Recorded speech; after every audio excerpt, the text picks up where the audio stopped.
ഇന്ന് തന്നെ ഡൗൺലോഡ് ചെയ്യൂ. കാണൂ നിങ്ങളുടെ ഫേവറേറ്റ് ഷോസ്. വന്ദനെ എന്ത് പറഞ്ഞാലും ഞാൻ കേൾക്കാൻ ബാധ്യസ്ഥയാണ്.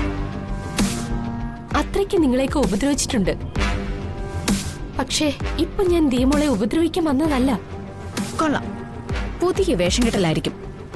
ആട്ടും തൊലിട്ട ചെന്നായിയുടെ വേഷം.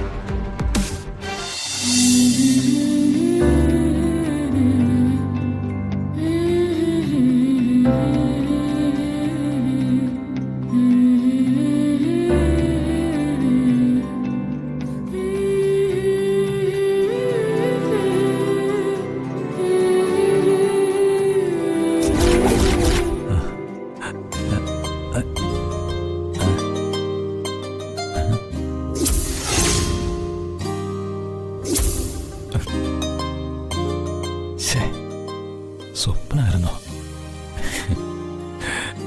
വെറുതെ കൊതിച്ചു.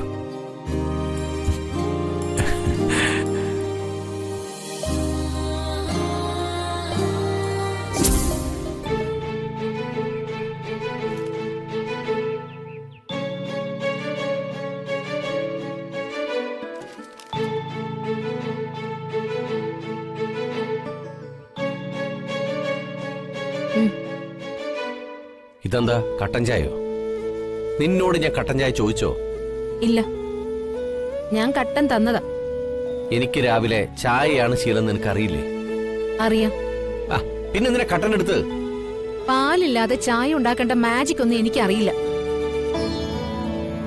പാല് തീർന്നു, വാങ്ങണോന്ന് ഇന്നലെ ഞാൻ വിളിച്ചു പറഞ്ഞതാണല്ലോ. അത് മനഃപൂർവ്വം വാങ്ങാതെ വരുമ്പോ കട്ടൻ കുടിക്കാനായിരിക്കുമെന്ന് ഞാൻ കരുതി. കട്ടനുണ്ട് അതിൻ്റെതായ രുചി.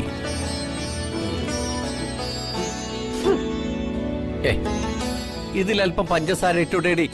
പഞ്ചസാരയൊക്കെ തീർന്നു. പഞ്ചസാര ഇല്ലെങ്കിൽ അത് വാങ്ങിച്ചൂടെ? പഞ്ചസാര വാങ്ങണോന്ന് ഇന്നലെ ഞാൻ ഓർമ്മിപ്പിച്ചതാണല്ലോ. പ്രകാശേട്ടനല്ലേ അത് മറന്നുപോയത്? അതെ, പഞ്ചസാര നമുക്ക് സ്റ്റോക്ക് ഇല്ലെങ്കിലേ. അച്ഛന്റെ അമ്മയുടെയും സ്റ്റോക്കിൽ നിന്നും പഞ്ചസാര എടുത്തുകൂടെ എന്നല്ലേ നീ ചോദിക്കാൻ ഒരുങ്ങിയത്? ഞങ്ങളുടെ അടുക്കളയിലും ഒരു നുള്ള പഞ്ചസാര പോലും എടുക്കാനില്ല മോനെ. നമ്മുടെ അടുക്കളയാണെങ്കിലും നമുക്ക് പലപ്പോഴും പാലും പഞ്ചസാരയും പലവ്യഞ്ജനങ്ങളൊക്കെ ഇല്ലാതെ വന്നിട്ടുണ്ട്. അപ്പോഴൊക്കെ അമ്മയുടെ അടുക്കളയിൽ നിന്നാ ഞാൻ എടുത്തോണ്ടിരുന്നത്. ഞാൻ എടുത്തില്ലെങ്കിൽ അമ്മ അറിഞ്ഞു തരുമായിരുന്നു. അതിന്റെ പണമൊന്നും പ്രകാശേട്ടനോട് വാങ്ങിത്തരണോന്ന് അച്ഛനോ അമ്മയോ ആവശ്യപ്പെട്ടിട്ടില്ല. പക്ഷേ അച്ഛന്റെ അടുക്കളയിൽ കുറവ് വരുന്ന സാധനം അവരെങ്ങാനും എടുത്തു എന്നറിഞ്ഞ പ്രകാശേട്ടൻ കണക്ക് പറഞ്ഞ് കാശ് വാങ്ങിക്കുമായിരുന്നല്ലോ, ബഹളം കൂട്ടുമായിരുന്നല്ലോ. അച്ഛന് ജോലിയും കൂലിയും ഉണ്ടായിരുന്നപ്പോ ഒരു കണക്കും നിന്റെ മുമ്പിൽ വന്നിട്ടില്ല. എല്ലാം കണ്ടറിഞ്ഞ് ഞങ്ങൾ പരിഹരിക്കുമായിരുന്നു. അച്ഛന്റെ ജോലി നഷ്ടപ്പെടുത്തിയത് മോശമായി പോയി എന്ന് അടുക്കള കാര്യങ്ങൾ ഇപ്പൊ തന്നെ ഓർമ്മിപ്പിക്കുക. ഇനി അങ്ങോട്ട് പോകും തോറും അതെന്റെ മോന് കൂടുതൽ ബോധ്യപ്പെടും.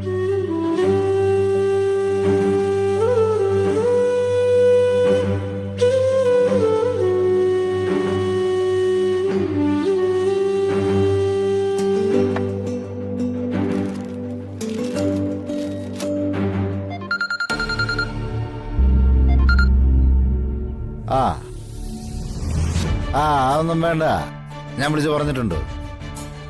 ഒരു 11 മണിയാകുമ്പോഴത്തേക്കും ആ ഓഫീസിലോട്ട് ചെന്ന് ഒരു ദീപു ശിവദീപം എന്ന് പറയുന്ന ഒരാൾ അവിടെ ഉണ്ട്. അയാളെ ചെന്ന് കണ്ടാൽ മതി. അയാളെ കണ്ടാൽ തന്നെ തിരിച്ചറിയാൻ പറ്റും. ഒരു 6-6 അടി പൊക്കമുണ്ട്. അതേടോ, കുറുപ്പ് പറഞ്ഞ കേസാണെന്ന് പറഞ്ഞാൽ മാത്രം മതി. ശരി, ഞാൻ പിന്നെ വിളിക്കാം.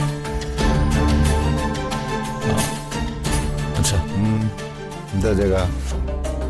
എനിക്ക് അച്ഛനോടൊരു കാര്യം പറയാനുണ്ട്. പറയ്.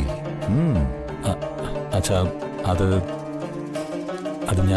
ഞാനിപ്പോ ഒറ്റയ്ക്കല്ലല്ലോ. എന്നെ ആശ്രയിച്ച് കഴിയുന്ന വന്ദനയും ദീമോളും ഉണ്ട്. എന്തെങ്കിലും ഒരു ജോലി തരപ്പെടുത്തിയിരുന്നെങ്കിൽ. നിനക്കെന്തിനാ ഇപ്പൊ ഇതിന്റെ ആവശ്യം? മോനെ, ലോക്കൽ ബോഡി ഇലക്ഷൻ വരിക. പറ്റുമെങ്കിൽ ജില്ലാ പഞ്ചായത്ത് ഇലക്ഷൻ വരുമ്പോ ജില്ലാ പഞ്ചായത്ത് സാരഥിയായിട്ട് നിന്റെ പേര് നിർദ്ദേശിക്കാനാണ് എന്റെ തീരുമാനം. അതെ, പ്രസിഡന്റ് സീറ്റും ഇപ്രാവശ്യം ജനറലാ. അച്ഛാ, എന്നോട് ഒന്നും തോന്നരുത്. തൽക്കാലം അതിനോടൊന്നും എനിക്ക് താല്പര്യമില്ല. ആദ്യം കുടുംബം, അവരെ ഒന്ന് സേഫ് ആക്കട്ടെ. നീ നിന്നെ കൊച്ചുകുട്ടികളെ പോലെ സംസാരിക്കുന്നേ? എടാ മോനെ, ഒരു 4-5 തലമുറയ്ക്ക് ഇരുന്നുണ്ണാനുള്ള സമ്പത്ത് ഇന്ന് ഈ കുടുംബത്തിനുണ്ട്. ഇനി നീയായിട്ട് ജോലിക്ക് പോയി സമ്പാദിക്കേണ്ട ഒരു കാര്യമില്ല. നിനക്ക് എത്ര ലക്ഷം വേണമെന്ന് നീ പറഞ്ഞാൽ മതി. ആ നിമിഷം നിന്റെ അക്കൗണ്ടിലേക്ക് ഞാനത് ഇട്ട് തരും. അച്ഛാ, അത് ഇത് ഔദാര്യമായിട്ടൊന്നും നീ കരുതണ്ട. നിന്റെ ഒരു അവകാശമായിട്ട് നീ കരുതിയാൽ മതി. സോറി അച്ഛാ. ഞാൻ ജോലി ചെയ്തുണ്ടാക്കുന്ന സമ്പാദ്യം കൊണ്ട് വന്ദനയും ദീമോളെയും സംരക്ഷിക്കണമെന്ന എന്റെ ആഗ്രഹം. എന്നാ പിന്നെ നിന്റെ തീരുമാനം അതാണെങ്കിൽ അതങ്ങനെ തന്നെ ആയിക്കോട്ടെ. അതെ, പണം സമ്പാദിക്കാനാണെങ്കിൽ കൂലിപ്പണിക്ക് തന്നെ പോണം നിർബന്ധമൊന്നുമില്ല. അതിന് വേറെ ഒരുപാട് മാർഗങ്ങളുണ്ട്. ഏതായാലും ഞാനൊന്ന് നോക്കാം.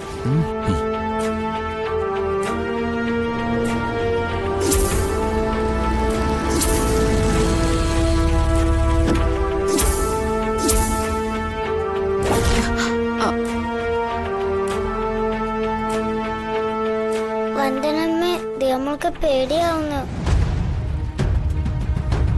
മോള് പേടിക്കണ്ട, വന്ദനാമ്മയില്ലേ?